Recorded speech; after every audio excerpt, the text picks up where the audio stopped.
I had a plan, Krishna had another plan, and Krishna won. The plan was to continue a series of discussions on Krishna's pastimes in 10th canto, but it's with images, very nice sequence. And we were just at the stage of Krishna's marrying 16,100 princesses. But we're going to take a detour for tonight and do something else. For those of you that are available, tomorrow is going to be interesting. It's a class every other week is dedicated to devotees in China. There are usually about 250 plus devotees taking part. This with, English, Chinese, English, Chinese, English, Chinese. And the topic will be Canto 10, Chapter 69, Srimad Bhagavatam.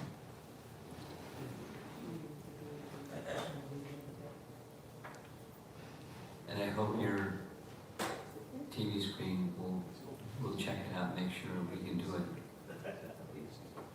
He'll check it out, make sure we can do it. Both of them. Both? Yeah. You're a team, huh? Okay, technology team. Okay. Well, I was thinking to read from the third canto Bhagavatam, but I'm thinking maybe we'll just... Could you get Antya Lila chapter 4. Chaitanya Charitamrita. Antya Lila chapter 4. Antya Lila chapter 4 is Sanatana Goswami's stay in Puri. While I'm waiting for Antya Lila chapter 4, Sanatana Goswami, thank you, spent 2 months with Chaitanya Mahaprabhu in Prayag, Allahabad. And, in Kashi. Chaitanya Mahaprabhu wanted to go to Vrindavan. His mother sent him to Puri. So he went to Puri. Then he took 2 years of travel in South India and returned to Puri. And then he wanted to go to Vrindavan, and the devotees tricked him and tricked him and tricked him so he wouldn't go, and then he wanted to go. So he went, instead of going straight to Vrindavan, he went, so here's the geography. Here, Puri is on the east side of India. Here's the wedge of India. On the east side of India is Puri, and Vrindavan is over here. He went to Ramakeli. First he went to the house of Advaita Acharya in Shantipur, and there was an ecstatic experience. While he was at the house of Advaita Acharya in Shantipur, that's where Raghunath Das Goswami met Chaitanya Mahaprabhu. Raghunath Das Goswami was the son of the Majumdar family that were super wealthy, and the guru of the Majumdar family was a disciple of Advaita Acharya. And when Chaitanya Mahaprabhu went to Shantipur, the Majumdar family all went to see their guru's guru and Mahaprabhu. So that's when Raghunath Das Goswami met Mahaprabhu for the first time. And because Advaita Acharya's affection for Raghunath Das, Advaitacharya saw that each day that Mahaprabhu was there, he got remnants of Mahaprabhu. And he was finished right there. He wanted to be with Mahaprabhu. But Chaitanya Mahaprabhu continued going in a northerly direction to Ramakeli, and he went there specifically to meet Rupa and Sanatana. Because Rupa and Sanatana were Vaishnavas, and they had no interest at all to be engaged in the government of Nawab Hussain Shah, so they had written letters sent with Brahmana messengers to Mahaprabhu, letter after letter after letter. And Mahaprabhu wrote one letter back indicating, don't be restless, soon I will come, something like that. So then he went to Ramakeli, and Rupa Goswami was the personal minister of the Nawab. There's some title, and thus Dabir Khas, indicating the relationship he had. So the Nawab wanted to know, who's this young sannyasi that has thousands of followers? Meaning, is that somebody I have to worry about? Does he come as a threat to my rule as a king? His minister said no. Rupa Goswami said very diplomatically, you have been blessed. This saintly person has come, and now your whole kingdom is blessed. You will be very fortunate and be all successful, because this saintly person has come. He means you no harm. Do not worry. So hearing from two advisors, the Nawab was very calm. But they didn't trust him. So at night, they met with Mahaprabhu and offered prayers to him, very humble prayers. And he again said, very soon Krishna will bless you. Very soon you'll be delivered. And according to the commentary, he not only changed their name, but he specifically gave them Diksha. And then Sanatana Goswami, boldly, because he was the chief minister in the government of Nawab Hussain Shah, he offered advice to Mahaprabhu. In service, not otherwise. My advice is, don't stay here. As much as we want your association, this Nawab is a madman, he can do anything at any time. You should leave. And the other advice was, don't go to Vrindavan like this. Thousands and thousands. You're sadhu. So go alone or with one person. Mahaprabhu considered it. The next day he accepted the advice, and he began his travel back to Puri to take thousands and thousands of followers back to Puri. On the way back, again he met with Raghunath Das. And Raghunath Das was pleading with him, please deliver me, please deliver me. And Mahaprabhu gave him very nice advice. Don't be restless. In due course of time, live your life as if you're an ordinary person, like an ordinary person might live their life attached, but internally cultivate your attraction for Radha and Krishna. And Krishna will soon deliver you. So he did. That's how he lived. Externally as if ordinary, internally deepening and deepening and deepening his attachment for Radha and Krishna. Then Mahaprabhu went all the way back to Puri, and after some time he went again with one assistant to Vrindavan. And on his way, he stopped at Kashi and then at Prayag. At Kashi, that's where he met Raghunath Bhatta.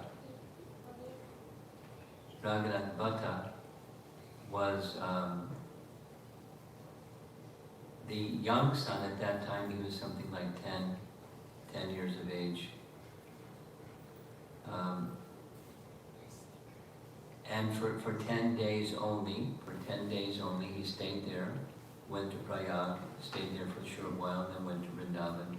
On his way back, when he stopped in Prayag, that's where Rupa Goswami met up with him, in Prayag. And for 10 days, Lord Chaitanya instructed him, day and night, each day. And then gave him teachings that said you should begin writing and explaining these teachings that I've given you. I've empowered you to understand it and to write.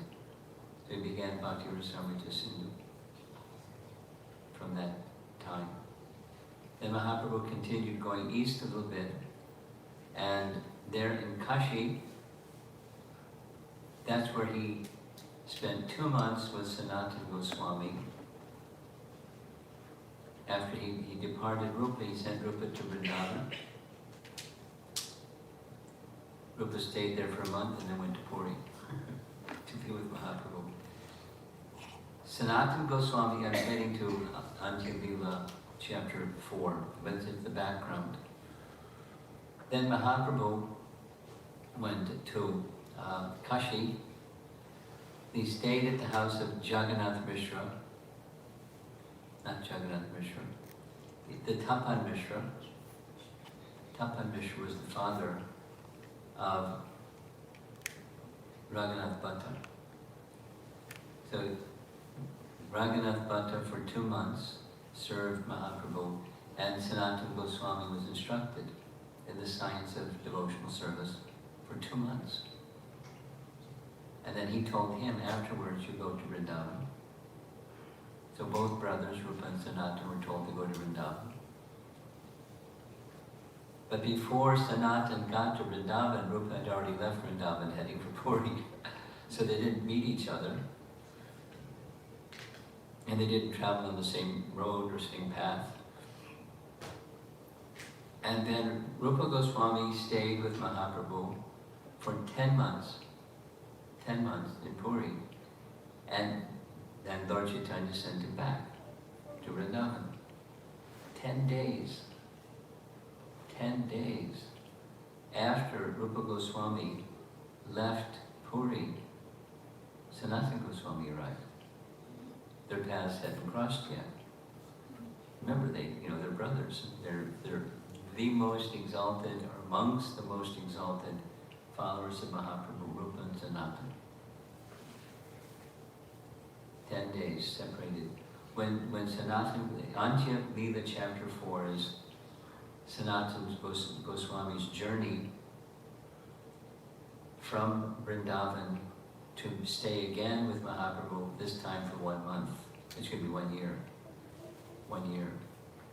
So 2 months, and then 1 year. Then back to Vrindavan. So during that 1 year, the events leading up to that 1 year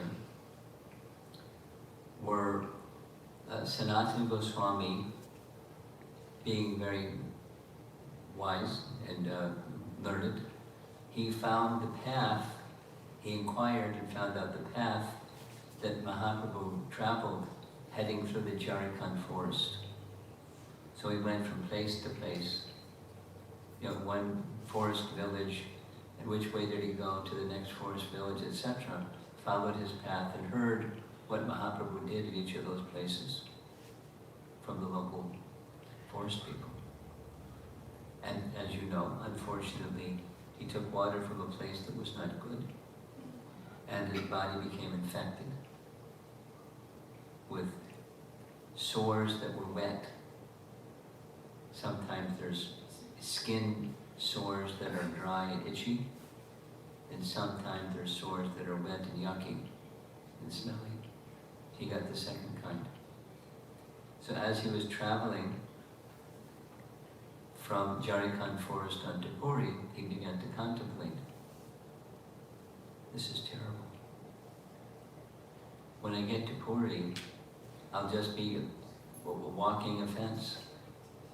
Mahaprabhu will want to embrace me, and when he embraces me, this yucky, smelly stuff will be smeared all over his body, and I'll just be an offense. Better to give up my life. His body is useless. I'll just be a source of offense to Mahaprabhu. So he was thinking like that. And he had a plan. He would reach Puri sometime shortly before Rath Yatra. When Rath Yatra came, he would throw himself under the wheels of the Rath Yatra cart and give up his life in front of Lord Jagannath. He didn't tell anybody, but that was his contemplation. So in that mood, sorry, and feeling very embarrassed over his offensive body, he didn't enter the Jagannath temple. He stayed with Haridas Thakur at Siddhapakul. And I want to read a little bit. When he reached Chaitanya Mahaprabhu gave Sanatana Goswami the news that he had heard from Rupa Goswami, who had just left, that their third brother Anupam had left this world. It doesn't say exactly what was the cause, but he left his body. And then, interesting, because it's connected to the whole pastime, Sanatana Goswami describes how he and Rupa examined him. I'd like to read because it's very nice. Why don't you leave the chapter free?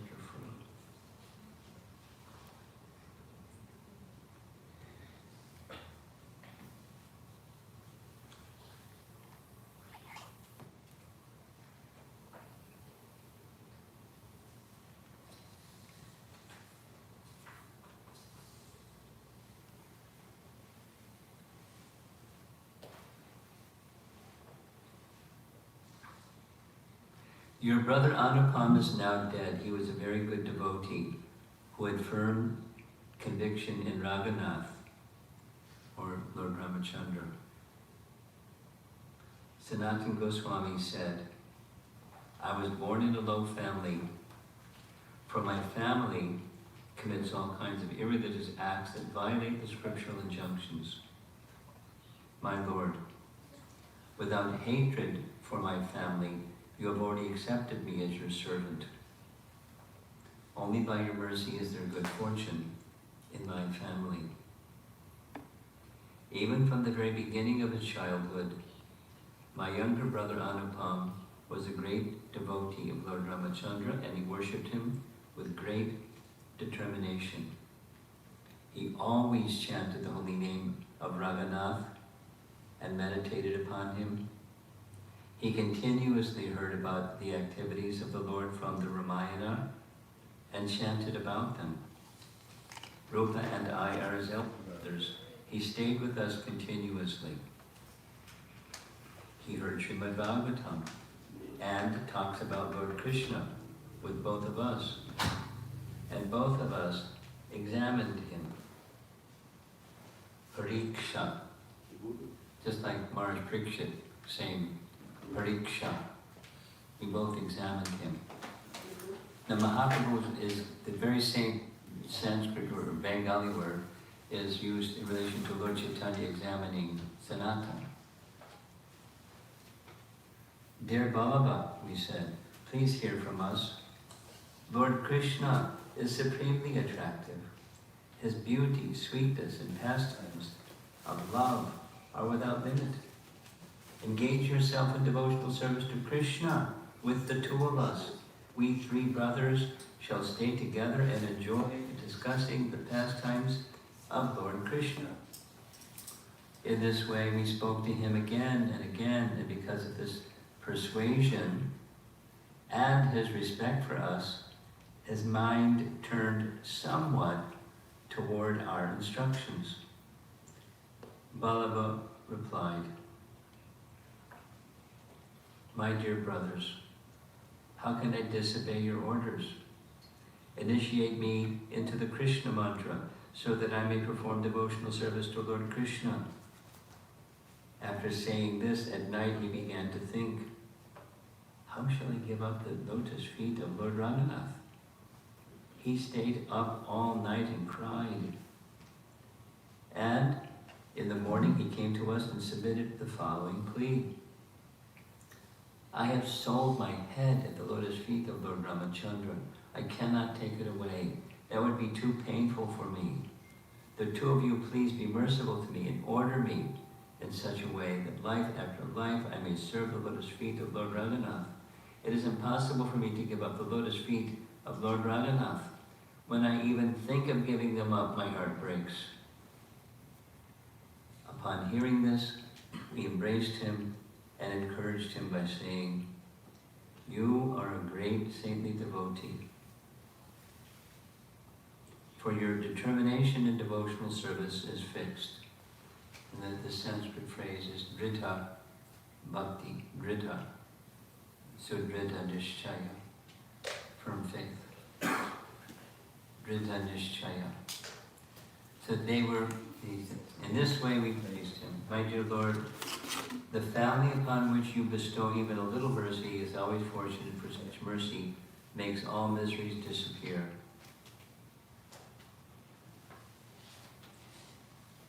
The two brothers were testing or examining Pariksha, their brother,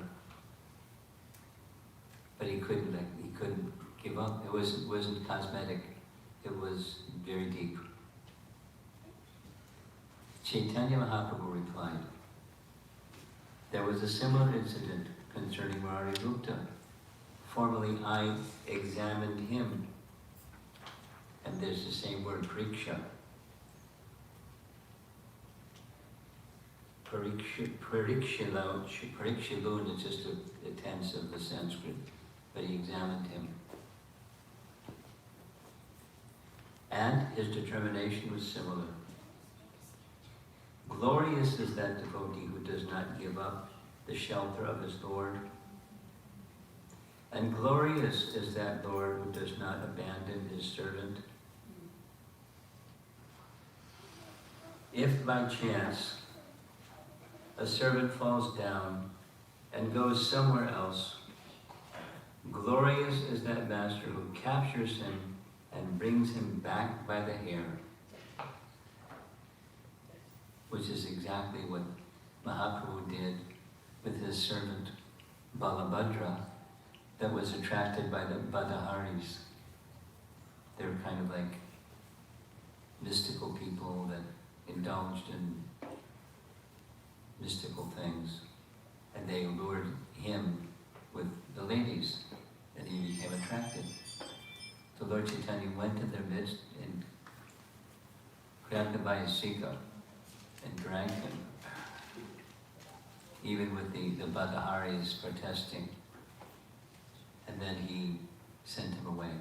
When they got back to Puri, you can go wherever you like. But he rescued him. It is very good that you have arrived here. Now stay in this room with Haridas Thakur. So the point I wanted to focus on was the two brothers examined Anupam. Chaitanya Mahaprabhu examined Murari Gupta. And Chaitanya Mahaprabhu is also going to examine Sanatana Goswami. The examining doesn't mean that he didn't know. But because sometimes things happen in our lives that kind of put a little test on where is our faith. Do we really want shelter of Guru and Krishna? because sometimes it gets hard, or sometimes we get distracted, or sometimes it's something else. So the circumstances of life may test our determination, Vridha Bhakti. And that's what happened with Sanatana Goswami. He wasn't prepared to give up his attachment to Lord Chaitanya. But there were circumstances where he made a plan and that was checked, and another plan and that was checked, and another plan and that was checked. Without Lord Chaitanya, without him telling anybody, one day when visiting Haridas Thakur and Sanatana Goswami, he just revealed, you think that you can go back to Godhead by committing suicide? If it was so easy, we would all commit suicide. That's not how you go back to Godhead. And you don't have the right to take that body. It belongs to you. You've given it to me. It's mine. And I have a plan to use it in Krishna's service. So I forbid you from doing that. And he couldn't go against the order of Mahaprabhu. So what to do? What to do? So he consulted, you know the story, it's not like a new story, but he consulted Jagadananda Pandit. Jagadananda Pandit is a very puzzling personality. He's young and very affectionate and intimate in his association with Mahaprabhu. So Sanatana Goswami naturally made a nice friendship with Jagadananda Pandit. And so he was consulting him what to do. What should I do? And Jagadananda Pandit advised, stay for Rath Yatra.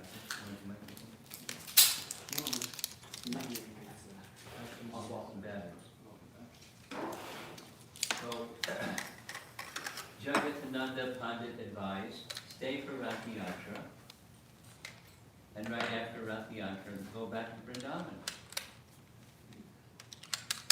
And that plan or advice of Jagadananda,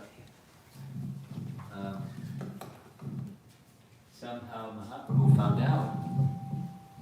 And then again visiting Haridas and Sanatana Goswami,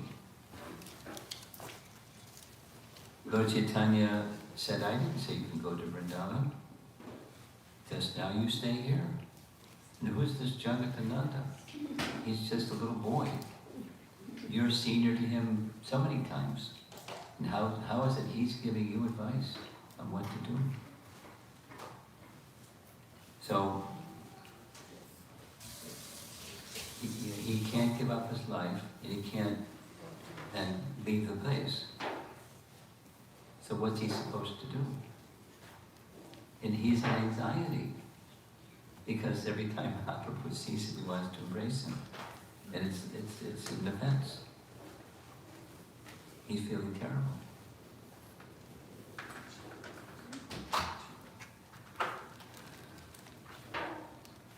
There's a little episode where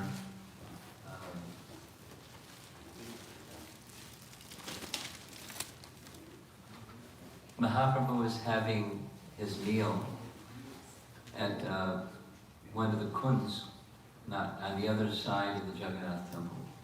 So where he and Haridas were staying was over here. The temple was over here, and the place, the garden, and the little lake where he was having his lunch was further away. Mahaprabhu sent a messenger, please bring Sanatana Goswami here. Or tell him I want to see him, not bring him here. Tell him I want to see him. So as soon as Sanatana Goswami heard that Lord Chaitanya wanted to see him, he was in ecstasy, because he loves Mahaprabhu. And so he walked, not in front of the temple, but along the beach path at midday. You know, right time to come to Florida, because it's pretty hot. But it's not as hot as it is in Puri. At midday in Puri, along the beach, it's burning hot. And he walked along the beach. And there were blisters on the bottoms of his feet, because he didn't have sandals or shoes.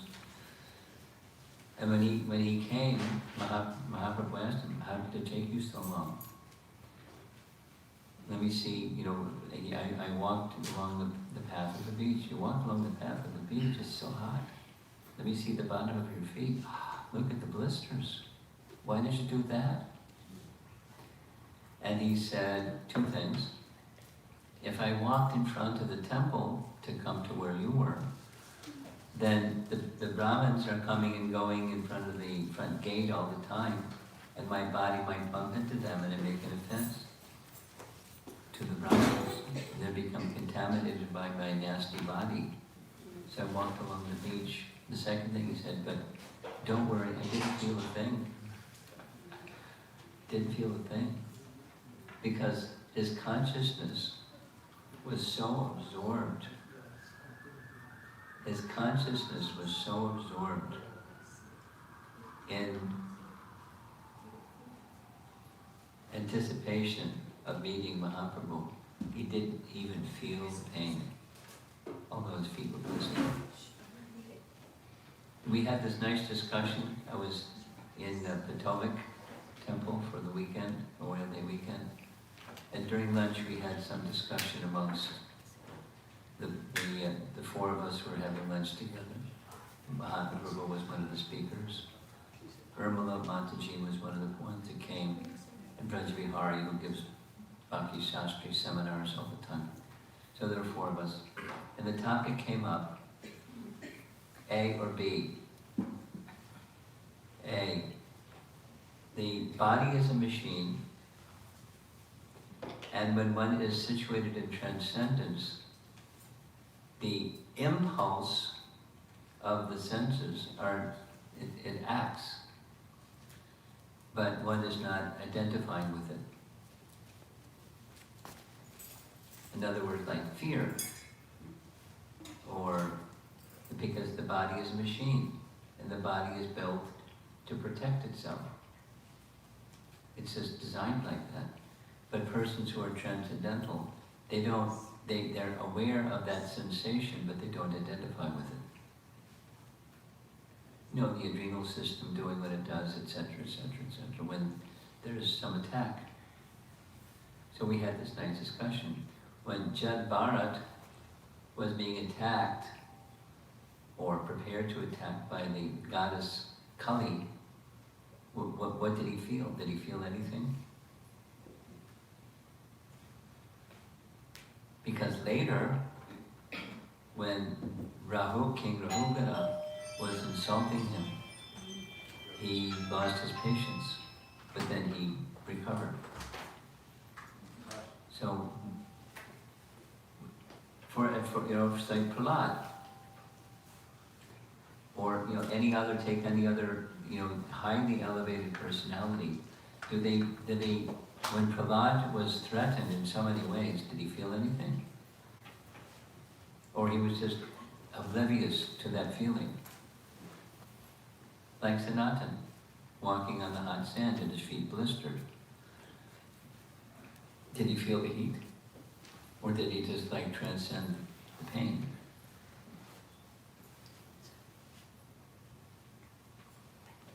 There was a nice example of this with Prabhupada that I personally witnessed during the installation of the Krishna Balaram deities. The situation was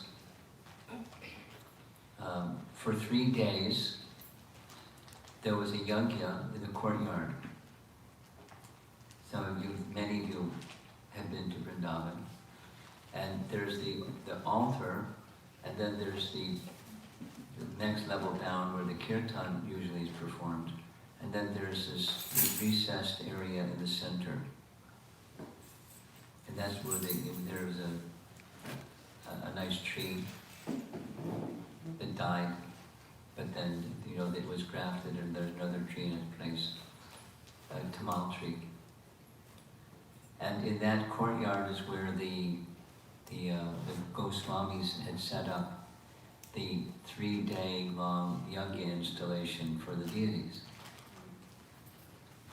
And Prabhupada had 24-hour kirtan going on along the side.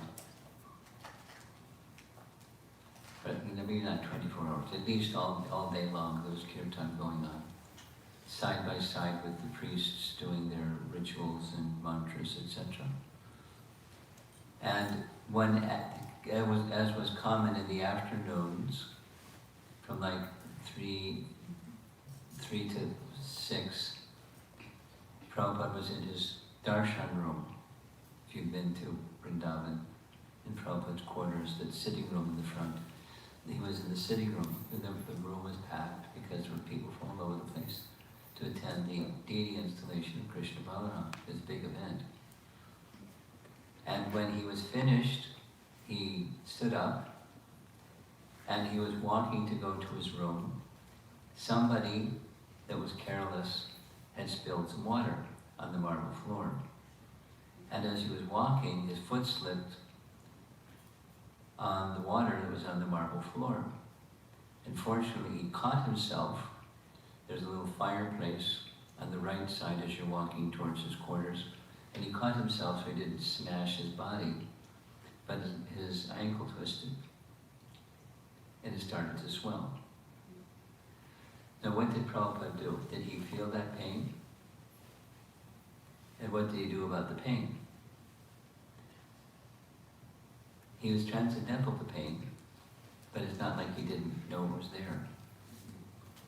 So what he did, I'm going to go to another Prabhupada story. Harisori told me a Prabhupada story where Prabhupada had an abscess tooth. Abscess means infected. And his whole jaw was swollen. Like, swollen.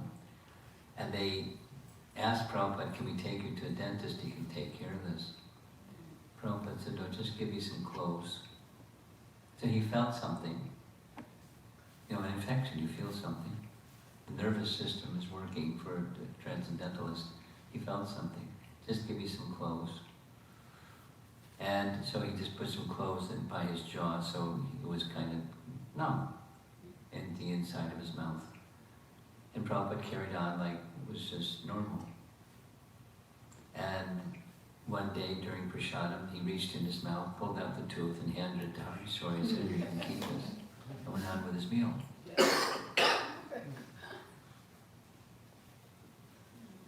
And Harisori said, on 2 occasions, I didn't know this until he told me, Prabhupada had a kidney problem.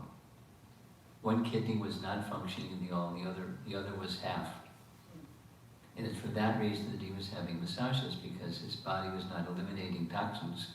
So the massage was to help get toxins out of his body and they can be eliminated, rather than through the cells. He said one evening, he remembered it very clearly, Prabhupada had intense pain,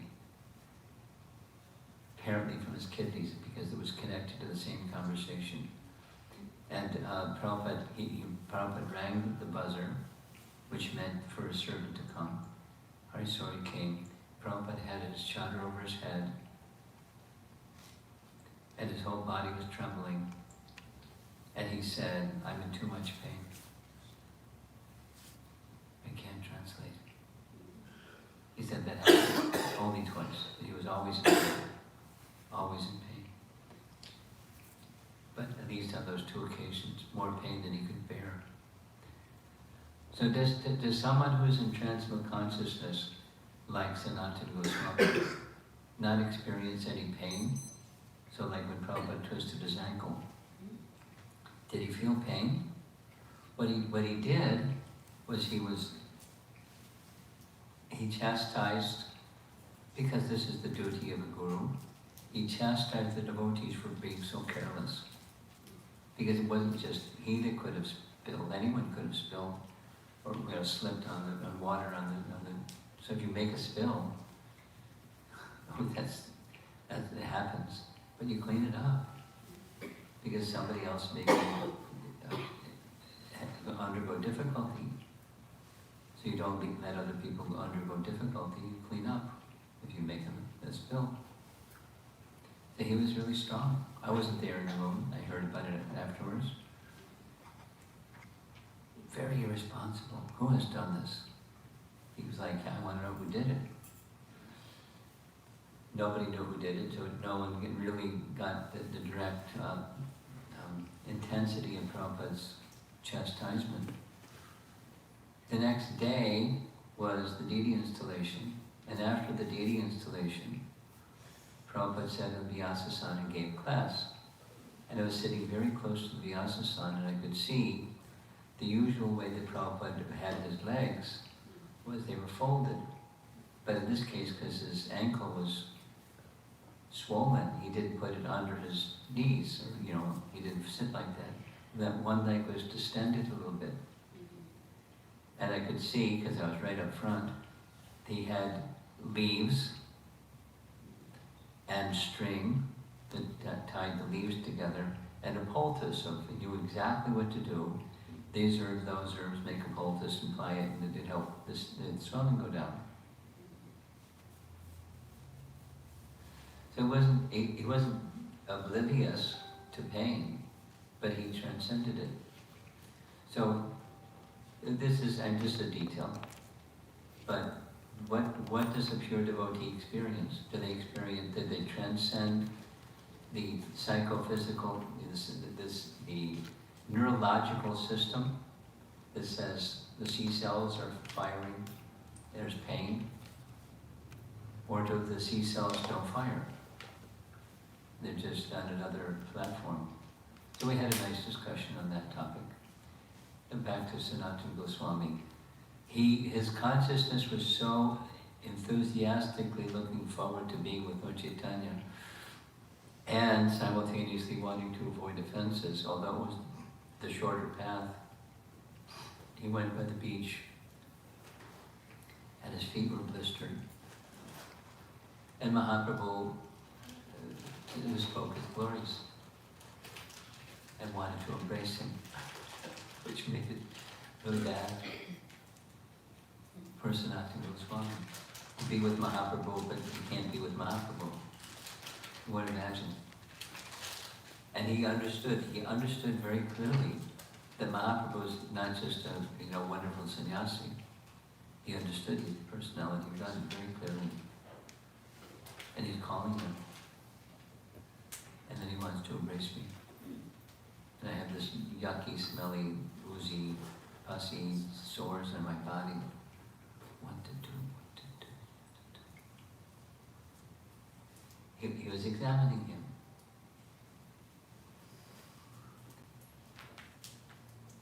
And then finally, Sanatana Goswami blurted it out, what am I to do? And Mahaprabhu said, a later sequence, Mahaprabhu said, this doesn't bother me at all.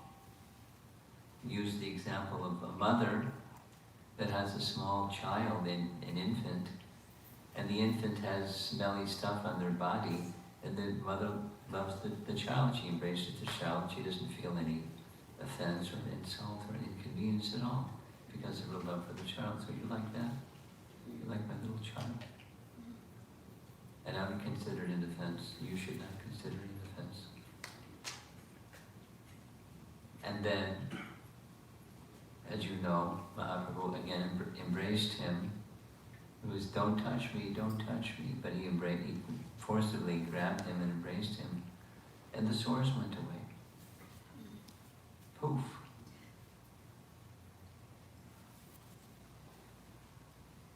And when Mahaprabhu left, Haridas Thakur used the same word. Lord Chaitanya was examining you.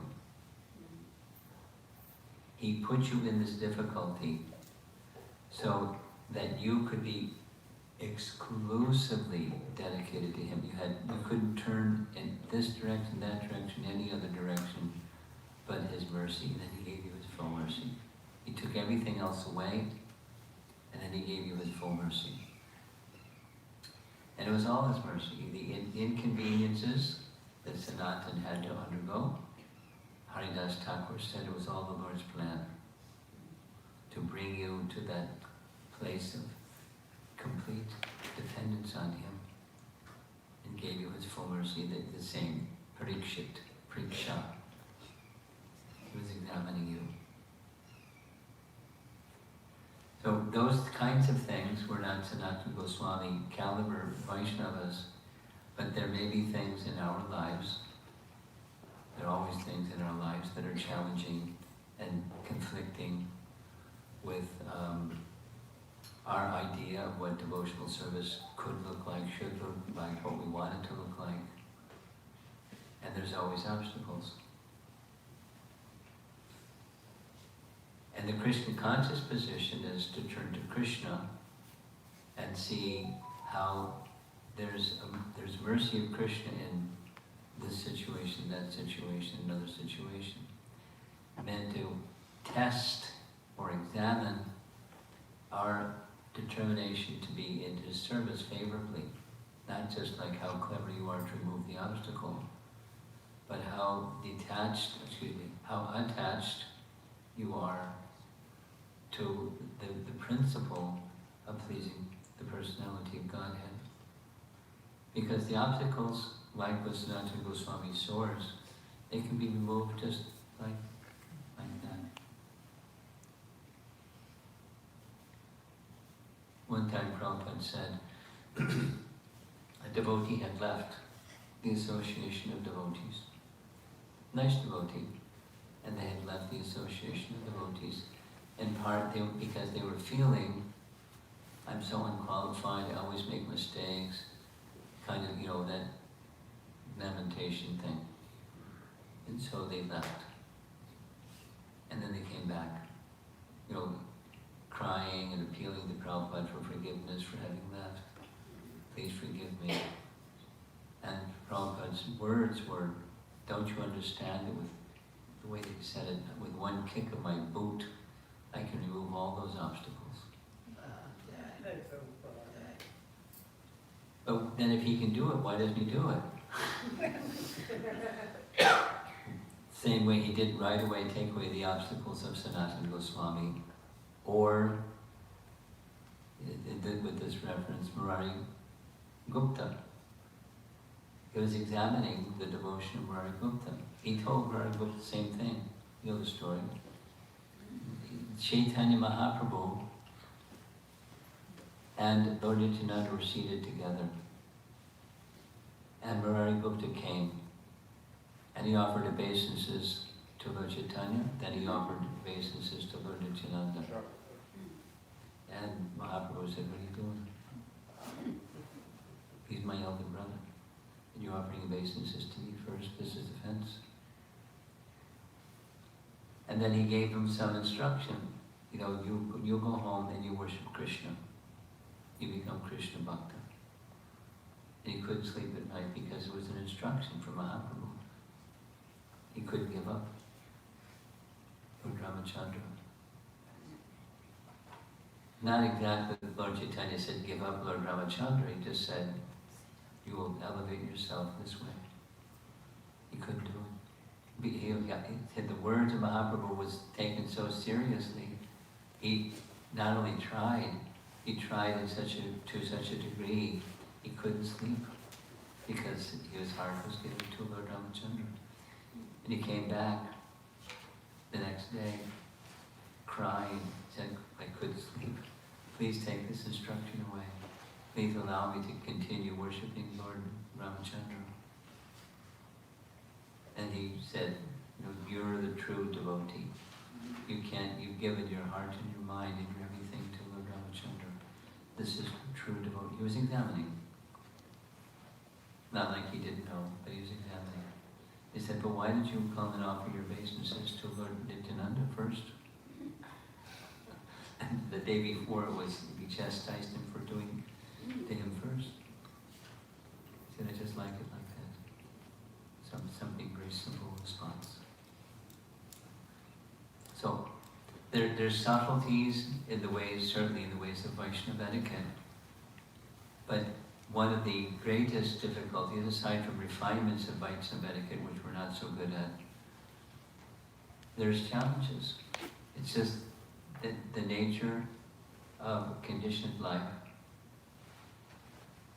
It's not only due to our past misdeeds, although devotees will think like that, even if devotees don't have past misdeeds. Meaning, exalted devotees, we just spent this weekend discussing Raghunath Das Goswami's Manashiksha, and the expressions of humility of Raghunath Das or Krishnadas Kaviraj or any pure devotee. They speak of themselves in a very deprecating tone, manner. Very, very humble. They don't think highly of themselves, just the opposite.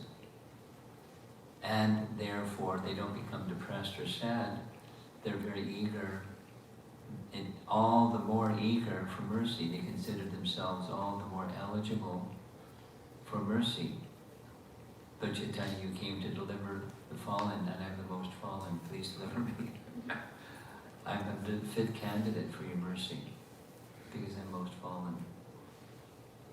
But it's not just tongue-in-cheek and cute, and that sounds nice. Oh, that wasn't that nice sounding. It's how they feel. Elevated Vaishnavas have that quality of humility.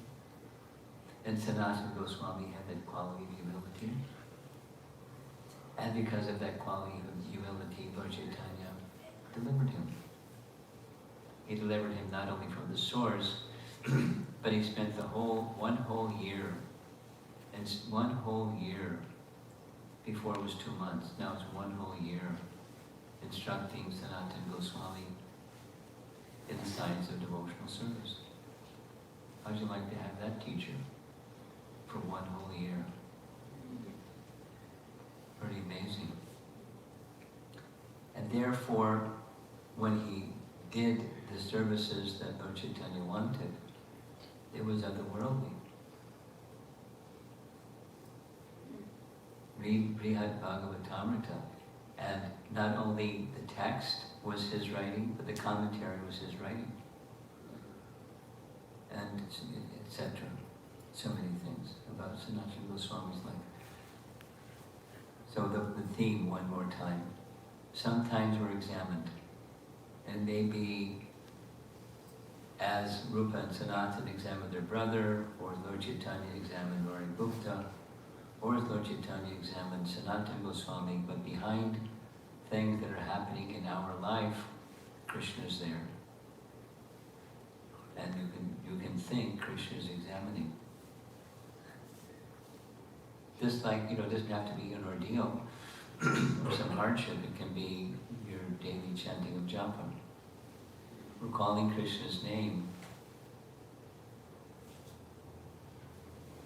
And he is hearing. And what's the quality of our hearing? And he'll reciprocate with the quality of our calling. Are we mechanically making a sound, or are we calling? And if it's we're calling, the reciprocation is there.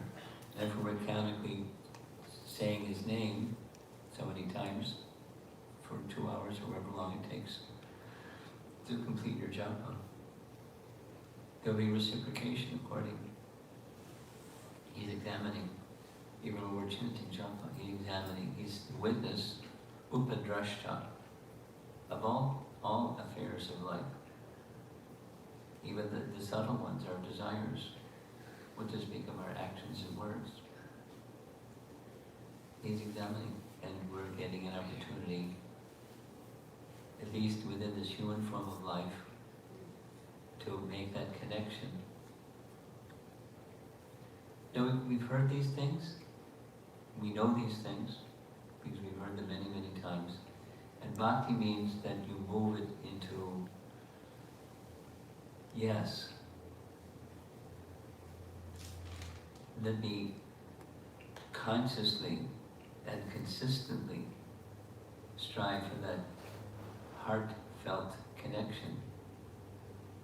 We're being examined whether we do or whether we don't. And if we, according to whether we do or don't, there's a natural reciprocation. That's just how it works.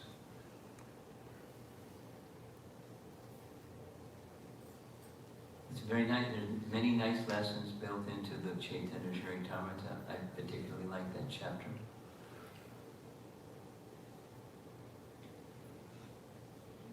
And tomorrow we'll have Canto 10 Srimad Bhagavatam, hopefully. Any comments or discussion from anyone?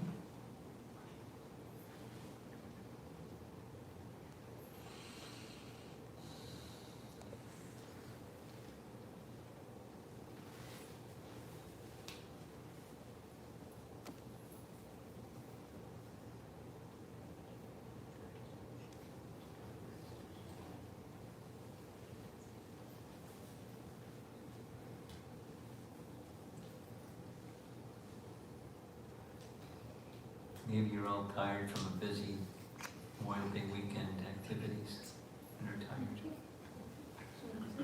I have one question, Guru Maharaj. Sanatana Goswami, he knew that Sri Chaitanya Mahaprabhu would be at the Rath Yatra, where he was planning to throw himself under the wheel, just to avoid some kind of, offense. Yeah, like that. Why he didn't choose to go somewhere else or so to do what he would have wanted? Well, he was thinking this is, in front of Lord Chaitanya, in front of Lord Jagannath, how auspicious. I'm going to leave my body anyway. If I can leave my body in front of Lord Chaitanya and Lord Jagannath, how auspicious. That was his thinking. He wasn't predicating, oh, Lord Chaitanya is going to say no, because he wasn't going to ask him, he was just going to do it. But then Lord Chaitanya showed, I'm omniscient, Upadrashta. And I'm not giving the Anumanda. I'm not permitting it.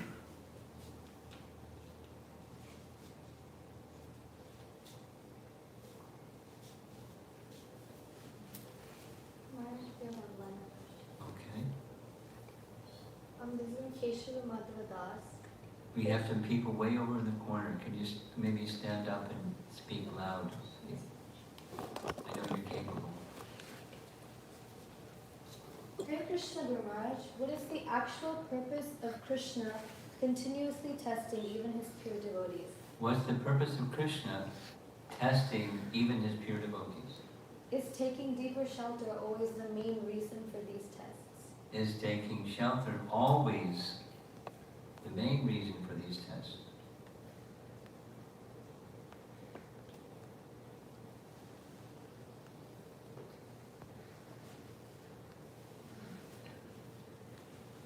The reciprocation that comes between Krishna and his devotee is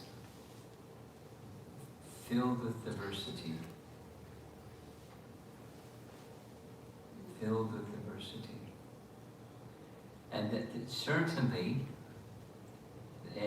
one of the threads is strengthening the attachment to Krishna through some adversity. But that thread is there. It doesn't mean that's primarily or mainly, or that there's many other things that Krishna is doing with one thing.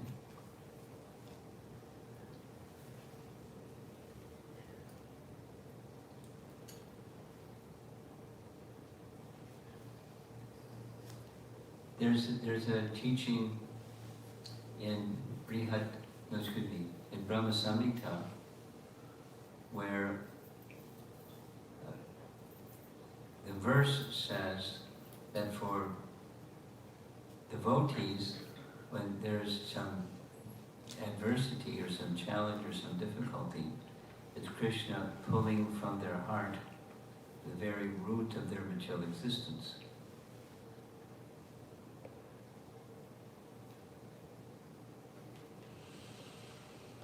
Which then, when the very root of one's material existence is gone, what's left? It's one's relationship with Krishna. Because the root truth of our material contamination covers Krishna and our relationship with Krishna, our remembrance of Krishna. So, Krishna's kindness is to bring us to Him. So you can say that. It's always in one way or another, but there's layers of other things going on at the same time. Yeah, Upananda? Krishna Guru Maharaj, first of all, thanks so much for coming and blessing us with your presence and enlightening us on the science of Krishna consciousness. And Krishna it is said that Krishna is nothing happens without the will of Krishna, Sanction. without the sanction of Krishna. So I'm wondering, in this case of my inability whatever to be able to get the live stream going, and due to my ignorance or my negligence or Krishna's will or what? It's not Krishna's will.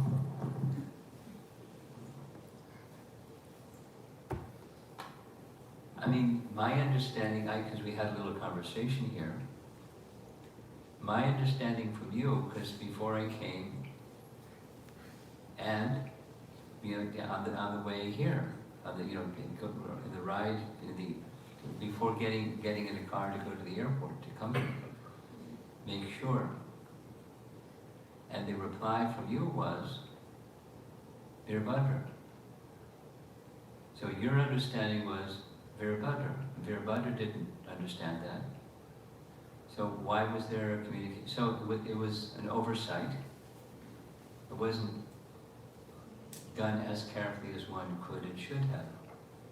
Now, from what I understood from somebody that's more technically savvy than I am, is your system is an old type of system that doesn't allow this type of connection. But if you, rather than, Virabhadra's going to look after it, but he doesn't even know he's supposed to look after it. If you had done the needful, because it was, you just assumed someone else is going to do it, because you're not like technical savvy, and someone else is going to do it that's technical savvy. So my job is done, but your job wasn't done.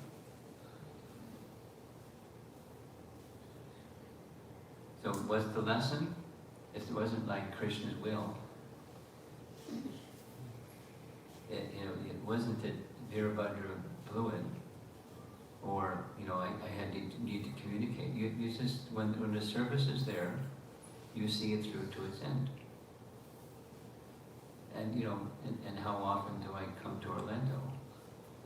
When was the last time I came to Orlando? It was before you were here. So it's an occasion that needs some attention, and you didn't give it proper attention. You could have. You thought that I had taken care of it. I'm not scolding you or anything. You're just responding to your question. What's the reason behind it? You were diligent enough in taking care of that detail, although I had asked for it twice. And it's okay. You don't feel badly and beat yourself up and all those kind of things. Just learn from it. When some service is given, you take it right to the end. In other circumstances, when this kind of thing is going to happen, the people that are in charge, they go there ahead of time and they give it a test run. And there's often something that's not working, and so then they figure out how to get the thing that's not working to work. And it's not, 11th hour. But, you do it in advance. That's what you do. So, lesson learned. It's not blaming or shaming or any of those kinds of things. Just responding to your question. Not Krishna's will. I mean, Prabhupada would say this, and I wasn't present, but I heard Prabhupada say it in very strong tone. Something that shouldn't have happened, or something that should have happened didn't happen. And one devotee said, Krishna's mercy. And Prabhupada said, not Krishna's mercy, you're nonsense. No, that was Prabhupada to a particular devotee in a particular circumstance. So I'm not Prabhupada and you're not a nonsense. But it's just the lesson is when something is supposed to happen, you see it through to the end. Don't leave loopholes. Because if something can go wrong, often it does. You figure it out ahead of time. Because you have people locally that can do this. It doesn't have to be somebody coming from out of town. Yeah, and they can help you sort through it. 1, 2, 3. I don't know how to do these things at all. I don't even know how to turn that thing on. I rely on people that know how to turn it on and get to this and that and the other thing and which button you push to get to the HDMI and all that stuff. And so, but there's somebody that knows.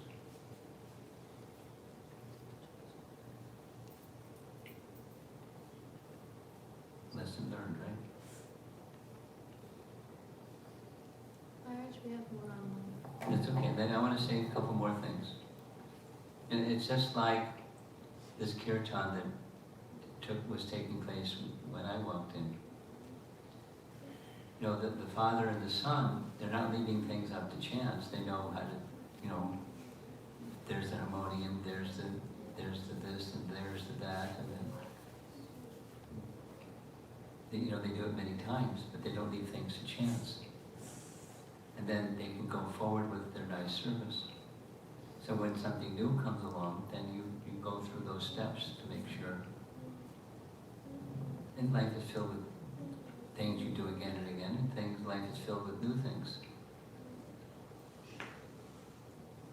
I'm spending some time with this because the question you're asking. And I'm saying these things, not at all. I wouldn't want you to carry this with you and feel badly for, umpteen weeks or something.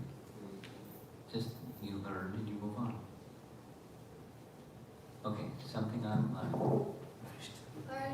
Here comes the microphone. You don't have to stand now that you have the microphone. Hare Krishna Guru Maharaj, this is from Vishwari Purana Devidasi. Hare Krishna Guru Maharaj, bhakti dissolves karma. Bhakti does what? Dissolves karma. Who said that? Bhakti evolves into prema. It doesn't dissolve prema. Karma. Karma. Oh, okay. Okay. Bhakti dissolves karma. Okay. So the difficulties what devotees go through is not a reaction from past misdeeds. Correct. It's Krishna's mercy to remove the tendencies in the heart. Yes. So my question is, when we go through health difficulties, and I'm not in a position to transcend the difficulties that the body goes through, how do I see Krishna's hands in this difficulty? When you're half a devotee? Is that the question? When I'm not in a position to So speak slower, please. When what? When I am not in a position to transcend the difficulties that the body goes through. Well, you say you're not in the position, but you are in the position.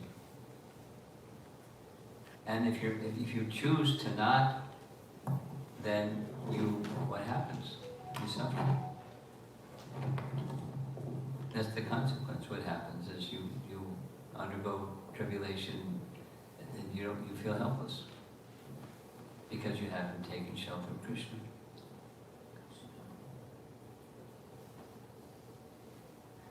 Now, to say that karma is dissolved, just drill on that or dwell on that a little bit. Karma means tit for tat. And it certainly is possible if someone, supposing someone has sensual weakness and they although they're practicing bhakti, they yield to sensual weakness and they do something that's sinful. Now what happens?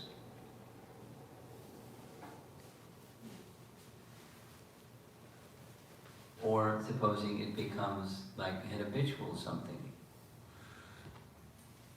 Or supposing they do something really bad. Domestic abuse or child abuse or something like that. No, it doesn't, there's responsibility for those things. And it's incremented, it's proportionate to the wrong, but it's not the same as karma. The interaction from Krishna's side is not the same as just, a tit for tat or one-to-one action-reaction.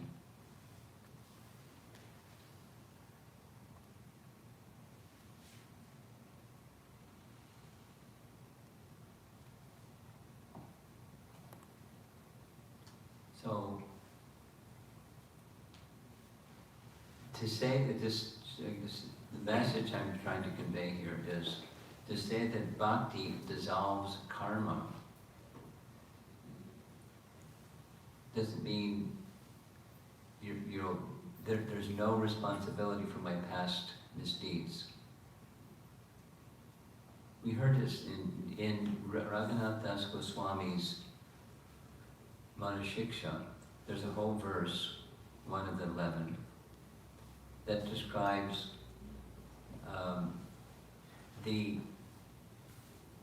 one is a bhakta, one has faith in the hearing and chanting topics of Krishna, they have faith in Harikatha, they engage in Harikatha, and there's ropes of one's past wicked misdeeds that attack one in the form of lust and anger and greed, etc.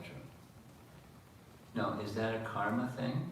Not a karma thing, but it has something to do with past misdeeds. The ropes of wicked past deeds. There's residual tendencies, but it's not the same as karma.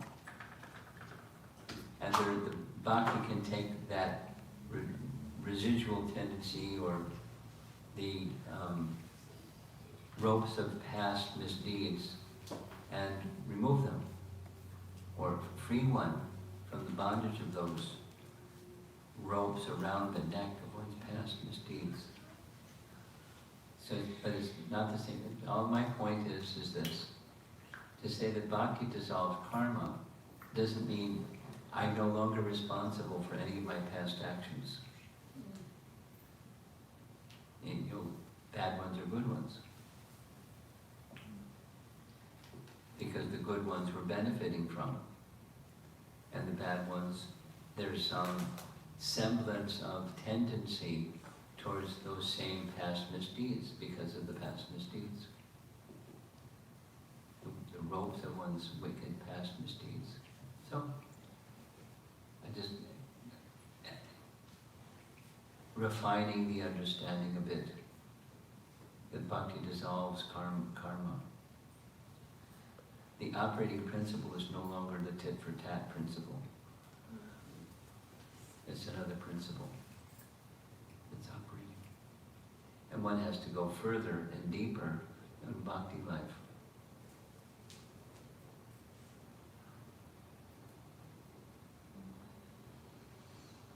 Okay. Anything else with persons who are here?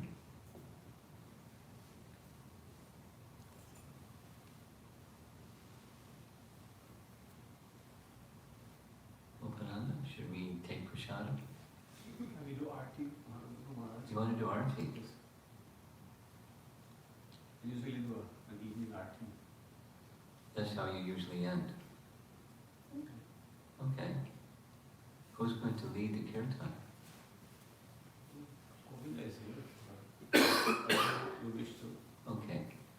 Because of my fatigue, let's have a modestly, a middle range kirtan. I fell asleep on the plane. I'm tired from the weekend. righteous. Jai.